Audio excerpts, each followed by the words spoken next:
Hello, welcome to Don Labs. This episode is just a very quick rundown of the standard breadboard. A lot of people get confused when they first use the breadboard, so just a quick pointer in the right direction. This is for prototyping. You can use it for building up your circuits to practice whether the circuits are operational, the way that you want them to work, before you go ahead and either solder it onto a perf board or a strip board, or possibly actually build a proper printed circuit board to put your components on. So before you go into soldering, then you want to use this solderless breadboard just to see if everything's as you like. The way that you actually use this is you have your power rails. Some breadboards only have them on one side. This particular one has two power rails.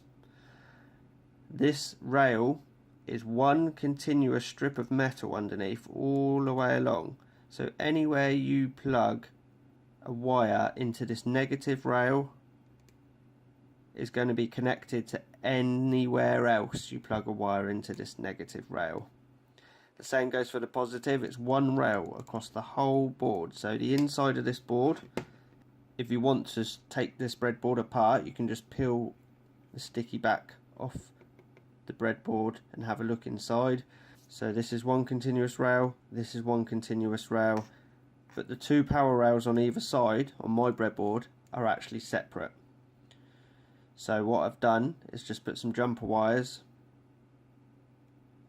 to join them together. So if I attach a positive lead here and then I attach something on this positive rail over here, they are connected. Here they are connected. The same with the negative. Jumper wires going from one end of the breadboard to the other. Now the middle of your breadboard has a channel running through it. Now this is to separate the breadboard into two halves so you can mount your integrated circuits. So if you want to put a chip, you want to separate the two legs of the chip. For example, I've got a shift register here. If I wanted to place that on the breadboard, I could put it on like so, and the channel would separate the two sides. And the reason why is because these holes on your breadboard are connected in columns, not in rows. So power rails in rows, main body of your breadboard in columns. So anything along this line is connected, separated by a channel, then anything along this line is connected. So if I want to attach a wire to any one of these legs, just for example pin 1, the first pin on my IC, then any one of these that I plug my jumper cable into would be connected to pin 1. Same with pin 2, any one of these holes is connected to pin 2 because they are columns, and that's why you have the channel to separate the two legs, so you can attach pin 1 and pin 16 and they're not touching.